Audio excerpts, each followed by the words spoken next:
आप हमको परसों रात में डिटेल बना के पॉइंट वाइज दीजिए, क्योंकि हम सोमवार के फर्स्ट फ्लाइट से जाएंगे 8 बजे की फ्लाइट से। ठीक है परसों रात में दीजिए आप। ठीक है। दोस्तों नमस्कार, आप देख रहे हैं रोहतास की आवाज में आपका दोस्त अमित। चौकीदार दफादार को लेकर बहुत बड़ी खबर में आ गया हूं और जितने भी चौकीदार दफादार के लोग हैं लगभग उनको एक आस की किरण दिखाई दे रही है और पप्पू यादव वो आस की किरण बन के आए हुए हैं। और पप्पू यादव ने चौकीदार दफादार समाज के साथ खड़ा होने का ऐलान कर दिया है और उनका कहना है कि हम चौकीदार दफादार समाज के साथ खड़ा है।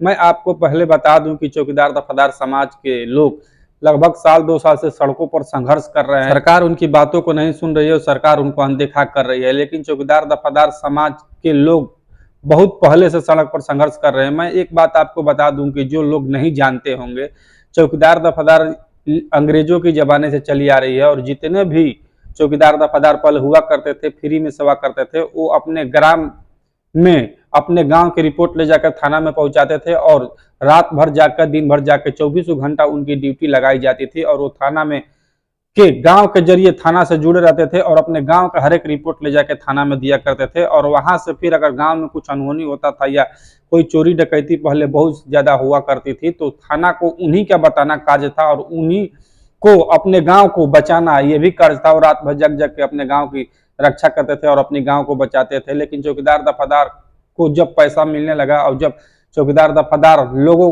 को ये लगा कि नहीं अब हमें मन मुताबिक पैसा मिलने लगा, वो अपने पैरों पर खड़ा हो जाएंगे, वो अपने बाल बच्चे को पढ़ाने के हिसाब से उनको पैसा मिलने लगा। अब उनका लगा कि नहीं हमारा भी जीवन सुचारू रूप से चलेगा, हमारे भी बच्चे प्राइवेट स्कूल में पढ़ सकते हैं। लेकिन जब नीतीश कुमार ने चौकीदारी दफादारी को लेकर बहुत बड़ा ऐलान कर दिया और नीतीश कुमार ने इसे जनरल यानी कि सभी वर्गों में बांट दिया और नीतीश कुमार का ऐलान हो गया कि चौकीदार दफादार पहले जो पासवान समाज से खास करके ज्यादातर 70% लोग पासवान समाज से चौकीदारी करते थे, उनको सभी वर्गों में बांट दिया। इसी को लेकर चौकीदार दफादार समाज के लोग सड़क पर आ चुके हैं और सड़क पर आके उन लोगों ने बवाल काटा है और उनका कहना है कि नहीं हमें चौकीदारी दफादारी जिस समय से मिली है उस समय से हम लोग निष्पक्ष होकर चौकीदारी दफादारी कर रहे हैं, होनेस्टी से यानी ईमानदारी से चौकीदारी दफादारी कर रहे हैं। लेकिन सरकार हमें अनदेखा कर रही है और सरकार हमें इस चौकीदारी दफादारी से बेदखल कर रही है। लेकिन इस बीच में एक खबर निकल के आ रही है कि पप्पू यादव चौकीदार दफादार से मिलते हैं और पप्पू यादव बोलते हैं कि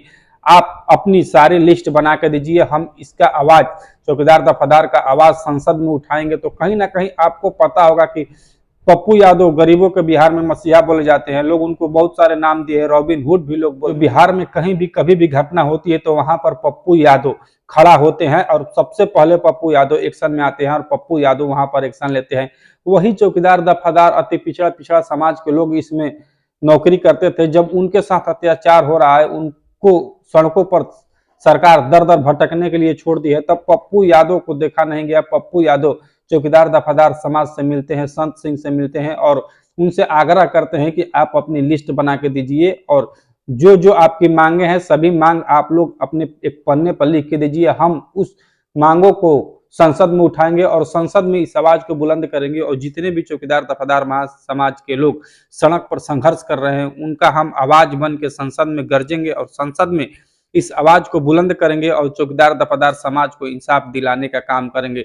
तो पप्पू यादव ने इस बीड़ा को ठान लिया है और चौकीदार दफादार समाज का लोगों का अब उनको साथ चाहिए। अगर चौकीदार दफादार समाज के लोग पप्पू यादव के साथ जाते हैं, उनके कहना अनुसार अगर चलते हैं तो कहीं ना कहीं पप्पू यादव इसमें बड़ा रोल अदा करेंगे और पप्पू यादव इसमें एक्स फैक्टर बन सकते हैं। क्योंकि चौकीदार दफादार समाज चिराग पासवान से आस करके बैठे थे और नीतीश कुमार से आस करके बैठे थे, लेकिन इन दोनों ने उनको निराश करने का काम किया है, उनको केवल आश्वासन देने का काम किया है। अभी तक नहीं चिराग पासवान इसमें बड़ा एक्शन ले सके हैं, ना ही नीतीश कुमार इसमें बड़ा एक्शन ले सके हैं। नीतीश कुमार ने तो अपना स्टैंड साफ कर दिया है कि वो चौकीदार दफादार की नौकरी सभी वर्गों में बांट देंगे और किसी भी हर हाल में अगर नीतीश कुमार के ऊपर दबाव नहीं बनाया जाएगा तो नीतीश कुमार इस नौकरी को सभी वर्ग में बांट ही देंगे। कई ऐसे जिले हैं, हमने पिछले वीडियो में बताया था कि कई ऐसे जिले हैं जहां पर चौकीदार दफादार की नींव बहाली हो रही है, जिसमें सभी वर्गों के लोग फॉर्म अप्लाई कर सकते हैं। उसी को देखते हुए कहीं ना कहीं चौकीदार दफादार समाज में खलबली से मच गई है। अब उनको लग रहा है कि हमारी जो पुश्तैनी नौकरियां हमें मिला करती थी, हमारे आश्रित अभी घर पे बैठे हैं, लेकिन सरकार हमारी मांगों को सुन नहीं रही है। सरकार हमें घर से बेघर कर रही है, सरकार हमारे फैमिली को खाने के लिए तरसा रही है। पप्पू यादव उनकी आवाजों को प्रमुखता से उठाते हैं और उनके साथ में पप्पू यादव प्रमुखता से खड़े होते हैं तो उनको न्याय मिलने की ज्यादा आस होगी। लेकिन लोग जो ज्यादातर चौकीदार दफादार में पासवान समाज के लोग हैं, उन्होंने चिराग पासवान पर नजरें गड़ाए थी कि कहीं ना कहीं चिराग पासवान उनके मैटर में कुछ करेंगे, लेकिन चिराग पासवान उनके मैटर में कुछ नहीं करते हैं। चिराग पासवान केवल चुप्पी साधे बैठे रहते हैं और चिराग पासवान इस बार ही नहीं, पिछले बार भी जब उनके ऊपर लाठियां बरसी थी तो चिराग पासवान ने बड़ा एक्शन नहीं लिया था। लेकिन फिर इस बार पटना में 11 नवंबर को चौकीदार दफादार का महा आंदोलन होने वाला है और इसमें चौकीदार दफादार देखिए कितना संख्या में पटना में जुटते हैं। लेकिन पप्पू यादव के आने से क्या चौकीदार दफादार महासंघ को बल मिला है? आप लोग की प्रतिक्रिया जो है वो कमेंट बॉक्स में कमेंट करके बता सकते हैं। बाकी आप लोग देख रहे थे रोहतास की आवाज, मैं आपका दोस्त अमित, आप लोग से मिलता हूं एक और नए वीडियो में, तब तक दीजिए इजाजत।